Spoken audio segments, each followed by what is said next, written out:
Hello అండి, బంగాళదుంప meal maker వండుతున్నాను. అంటే కుర్మా కింద వండుతున్నాను. దానికి ఇలాగ ఉల్లిపాయ ముక్కలు పొడవుగా కోసుకోవాలండి. బంగాళదుంపలు ఉడకబెట్టేసుకుని ముక్కలు కట్ చేసుకున్నాను.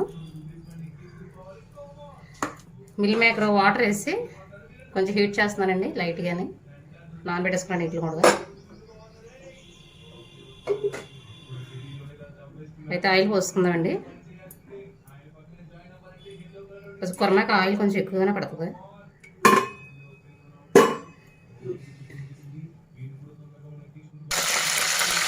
ఉల్లిపాయలు వేసుకున్నానండి.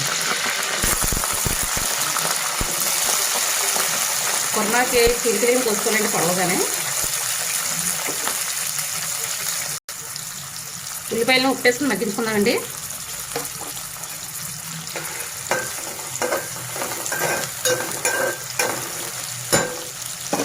సిమ్లో పెట్టుకుని మగ్గించుకుందాం.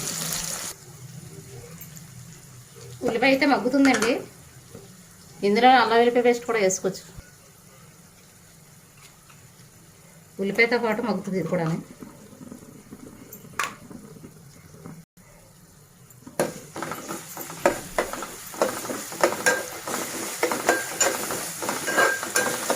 ఇందులోనే కొంచెం పసుపు కూడా వేసుకుందాం.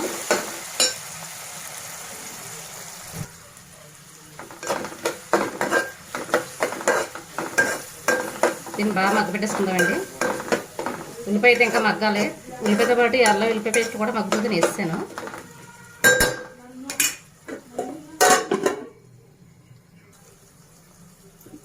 ఇందులోనే ధనియాల పొడి, జీలకర్ర పొడి, గరం మసాలా పొడి వేసుకుందామండి. గరం మసాలా,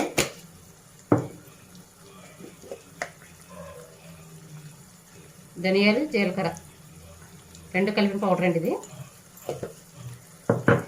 ఉల్లిపాయతో పాటు ఇవన్నీ మసాలాలు బాగా వేగించుకుంటాయండి, బాగుంటుంది.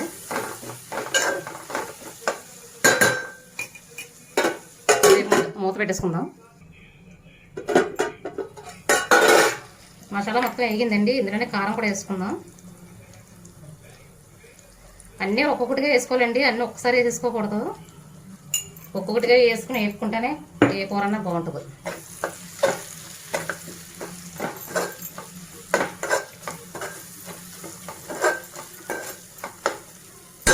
ఇది కూడా ఒక నిమిషం మూత పెట్టేసుకుందామండి.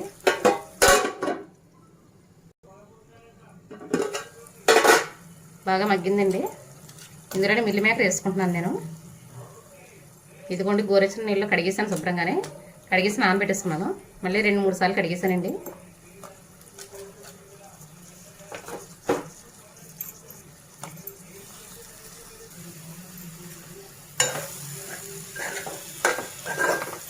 బాగా కలుపుకోవాలండి. మసాలా అంతా ఇది పట్టాలి. పడితేనే బాగుంటాయి మిల్ మేకర్.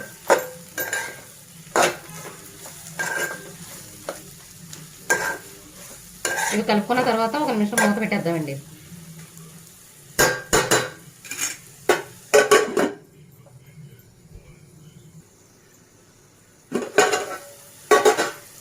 మిల్ మేకర్ కూడా బాగా మగ్గిపోయిందండి. ఇందులోనే బంగాళదుంపలు కూడా వేసుకుంటున్నాను.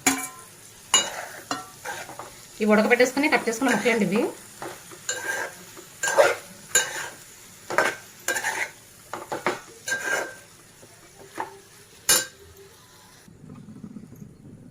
ఇందులో ఒక గ్లాస్ వాటర్ అయితే వేసుకుని ఉడికించుకుందామండి. కూర దగ్గరకు వచ్చే వరకు ఉడికించుకోవాలి.